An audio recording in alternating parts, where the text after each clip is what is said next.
Hello, hi, it is I, and I'm a hot mess today, but this has been on my mind all day. Let me know why I let the sun go down so that I can be all weird and dingy in the video.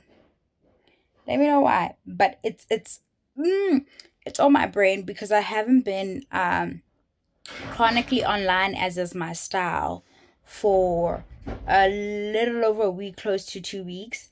So I'm back on, and I've just spent the whole day in bed dozing in and out, listening to stuff, going on my TikTok and stuff, and something keeps coming up about hairstylists. This seems to be an American problem more than anything, but stay with me, where they're complaining about their hairstylists demands, where you basically have to show up already done for them to just install a wig and go, which is what in the hell kind of service is that? But on the other side of that argument, not even the other side, part of that argument that people make is, oh, I get mad when you don't post me. This isn't a strictly them problem. This I've seen on our side, the nail techs, the hairstylists, the event planners, anybody really, any kind of person who's rendered a service of sorts, any kind of event, like you all seem to not know what you're paying for. And it's crazy to me. And on the other side, I also want to talk about the scammer nature that is Instagram boutiques. I was scammed earlier in the year, yes. And I've been reluctant to come on here and post about it simply because I am an entrepreneur myself, right? And I've done things where my customers weren't happy with me. But what I haven't done is just like done wrong and ghosted when it was time to fess up. I ordered trousers online. Then I had to dig for them, right? Not even dig. I had to start basically harassing this person to get these trousers, and I had a wedding coming up. I initially didn't order them for that actually, but when the wedding invite arrived, I realized, oh, the theme goes. There was a boho theme type thing. I was like, oh, these are long pleated trousers, flowy. I could wear my hair down, put beads in it. It's gonna work. I had to literally be texting this person, and then they get rude, right? I'm like, hey, I'm tracking this thing, and this is what the tracker says. This bitch asked me, what does that mean? Oh, this is not my service. How would I know what it means when the tracking service is saying that? She fixes this thing. I get the trousers. I am fat. I am a fat woman. I am a big woman. I weigh 2XL in most stores, and if the cut is big, maybe I can get away with a large. But at this time of the year, I think I was a steady 2XL, right? And that's what I ordered. And this person sent me what I can only describe as a tent. If I find the footage, I will insert it here, and then I'll come back and continue my chat. If I insert the clip here, it means I found it. Friend. Wait. Oh, yeah. I texted this girl asking where my trousers are. This is supposed to be an extra large. Friend, I'm a 2X. Why is it so big on the waist? But Kaloko friend, whose crotch is here? I know you're tall, but like, bitch, you can't wear these trousers. What? Guys, what am I gonna do? Oh, one more. Meantime, guys, this was supposed to be the fit. It was supposed to sit like this. I made sure I'm not one of those people I've been big my whole life, since you guys like to say the body doesn't come with the item. I made sure to look for bigger women in these trousers before I purchased them, just to be on the safe side. Like, babe, what I can fit into the other one leg. Like, I'll show you guys what it was supposed to look like. And then I texted her, hey, where can I return these? Because these aren't, this person is still online posting when they come out with new stuff, and showing that, oh, this is what I have available, and people are leaving comments and stuff. all the time, she's ignored my inboxes and she's ignored my text messages. But she isn't the only one, right? When you find an Instagram boutique, especially one that's not private labeling or white labeling. So when you like one that's not just merchandising, where you don't just like order a whole batch of something from AliExpress somewhere and maybe get your label attached to it, or you go to Marabastad and you start an Instagram thing for the girlies in your little corner of the country who are far from Gauteng and they can't access these shops quite as easily and they don't have people to do that. Those ones will scam you as well. They like to, like, they mark up on these items that are poorly made. You get two good ways out of them. We all buy them. We all get two good ways out of them. But they have their share of problems too. But I take great issue in particular, and I'm really kind of worried about the Instagram boutiques that are designers, right? Where they make their own garments and they design things and they find manufacturers for them. Something is wrong there. Something, and there's too many of them. Whenever you find one of them online, put in their name, like Small Town Didi's Clothing Boutique Scam. Do that on Twitter. See if something comes up. Small Town Didi, whatever scam on Instagram. See if there's an account where some people had it enough and they're like, hey, what is this? I made this thing cut off while I was talking, but I made the mistake of not really, I think I just wanted the trousers because this was the second time she had them back.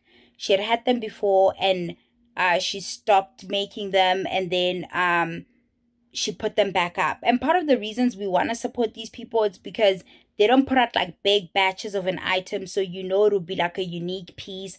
It's locally made.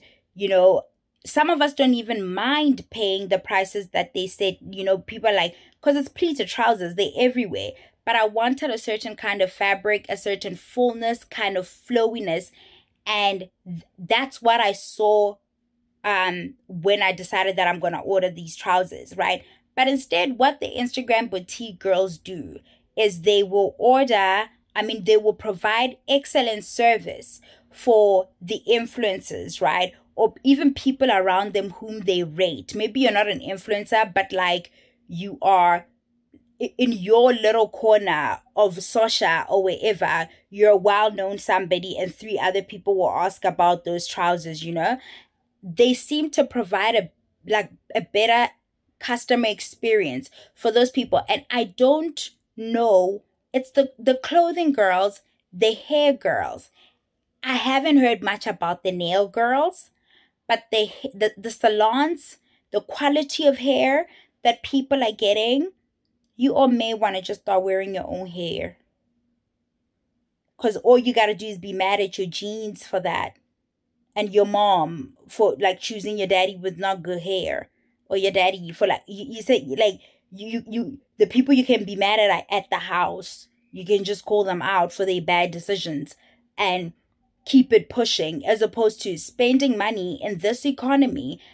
I've literally held my tongue about this because I'm like, I'm also in business and I wouldn't want other people to put me on blast like this.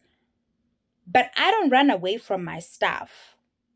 That's the thing. And I'm not even saying I'm perfect. The reason I can say I don't run away from my stuff is because there is stuff, right? I have stepped wrong. I have done a design where somebody's like, hey, this is deviated too much from what it is that you asked for. I need to engage that person earnestly, truly. That's somebody's money. That is somebody's hard-earned money. How can you be dismissive of that? People wake up at odd hours to go and make this bread, and you just think you can blow people off. So I don't know if the issue is that we underestimate what it takes to build a brand or run a clothing brand or a hair brand, and then we just think we can get away with it. Like, if you guys can give me solutions for them, because they need solutions. In my head, it makes sense to design an item, right?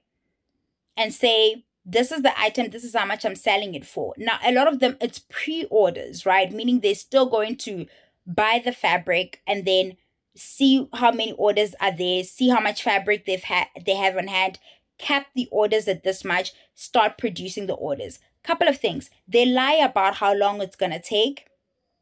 Which, honestly, if I want something bad enough and you're saying to me, because of this and this and this, it's going to take 2 months, I'm not calling you within those 2 months.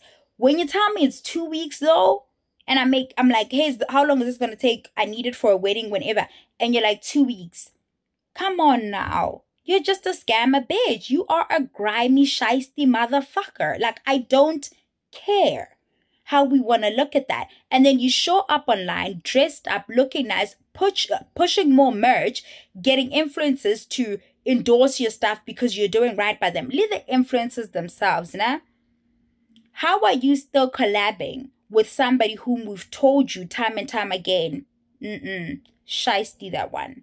That one is moving crazy. But you have this thing where you're the exception, right? Because you have the numbers and the following and the visibility. Or she's not going to treat me like them and I'm going to get maybe this free thing, or I'm going to get a discount, or I'm actually going to get the item. Even if I'm paying for it, I know I'll get it because I'm whomever and these are my numbers and whatever. I take great issue with this thing. And I really, as a person who's always like supports small business, I am not going to fault you guys from moving away from supporting the small-based boutiques or the home-based boutique or whatever, the smaller designers and stuff. I can't fault you guys for that. These girls are scamming. And they know they're scamming. So one of you's favorite DJs is apparently giving people less than desirable hair.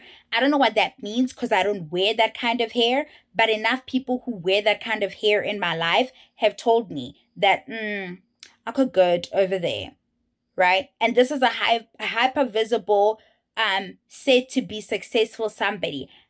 I also don't know about like. She's done well at merchandising. Like she's done well at like getting things made and slapping her name on it and getting you all to buy it. But like, I've never felt like DJ's interest things have like the price has never been justifiable to me. She's not a strong enough brand, a strong enough style icon for me to go buy these fucking shades from her when I can get them from AAA. Like, and it's not about me not supporting like black business. That's not black business. That's you sourcing a bunch of shit, slapping your name on it. The markup is crazy because you want to make like 3 times how much you paid for it. And then you want to sell it to me. What are the watches that she was selling? If you have one of the watches, tell me how the watch is performing. Because I don't want to just like be bashing her, whatever. But like her stuff, like her shades and stuff. I'm like, cool frames. But like, you didn't design them. Like, there's no art to them. They're not exclusively somehow yours. Like, the price is not justified for me. I don't understand what you guys are paying for with that particular individual. I'm not even gonna lie. And they say their hair's not nice, girl. I don't know. I don't know anything about that. I told you already that I don't know anything about that. But where I take issue with us, or you guys, because I've experienced this as well, the constant, oh, I buy things from her all the time and she doesn't post me. I done my hair by her, she didn't post me. I done my nails by them and they didn't post me. Where are you invoiced? Where on the invoice does it say and post? You've been getting your hair relaxed and your scalp burnt by Dark and Lovely since you were this big. You haven't once called the people over at the fucking Dark and Lovely and told them that they don't be posting you and you use their relaxer. You want to call me though and tell me how to brand and market my brand. Right? Stylists have explained, and I'm not going to gas you guys. I'm not going to try to gaslight you guys now. Sometimes with the stylists and the nail people, I've heard you guys, and I see it when I go through their pages, that or they're pushing a certain aesthetic and it's seeped in some white supremacist shit, right? Like, I am trying to have a certain look of girl here, um, light skinned, looser curled hair that I prefer to work with, or that I prefer to post and push as like the kind of girl that whose hair I do. The lighter skinned girls, because for the nails, their knuckles aren't as dark and stuff. The colorism stuff runs deep. So I'm never gonna gaslight you guys around that particular issue. But sometimes I feel like it's too much. Oh, if you do my hair and you don't post me, I feel it's because you're saying you didn't do a great job. Girl, like, I've done this style 10,000, 50 million times. How crazy do I look posting the same style 10,000, 50 million times up on here, my Instagram? Like, if every like next post is that they get it. I can do the style. The other thing about your social media is that you are trying to post what you like to do, how you want to be seen. And sometimes your brand is that you're a fucking colorist. That's for you to go and work through over at your house, right? But sometimes I'm running a color story, right? I like the pink look or something that I'm doing here. And your cake's color story or your nails color story was not in line with this aesthetic I'm running here. Not that I won't do it if you ask for it, but I prefer this look. I want my brand to be associated with this like pastel pink and like feminine, what whimsy kind. That's what I'm going for. I'm not posting your red nails, girl. I'm doing them, and I'm going to do them one, and I'm going to be proud of them. And if somebody's to text me to say, hey, have you done any other colors? If I've taken pictures of whatever service that I'm providing, I'm going to send them, hey, yeah, we do other colors as well. But you don't get to tell your hairstylist, your cake lady, your nail person, your decor person that you want to be posted. You did not pay for an Instagram post. I don't know what to tell you. So then why are you guys going to these hyper visible Instagram accounts, TikTok kind of stylists? Are you going there to be posted? Are you also risking, after you've been told this person is like this and like that, do you take the risk and go to them because you're hoping they'll post you and their numbers will somehow boost your numbers? Is that why you've gone to them? Or you've gone to them for their skill and service? Because once I've provided that, our business is done. Our business, other people, oh, you never post the stuff that you make for me. And I try to really sit down and wreck my brain and try to figure out the exact moment I promised I would be doing that. And I've got a good brain. I'm fat, so it's giving elephant brain, okay? I would remember that I promised that I'm going to post your shit. Stop it. Stop it. Go somewhere because you want the service that they're giving. This thing where you think we owe you stuff on our socials, rubbish. I don't know what to tell you. Do with that. Feel what you must. Nobody owes you nothing around that issue. It's like, bye, Yella.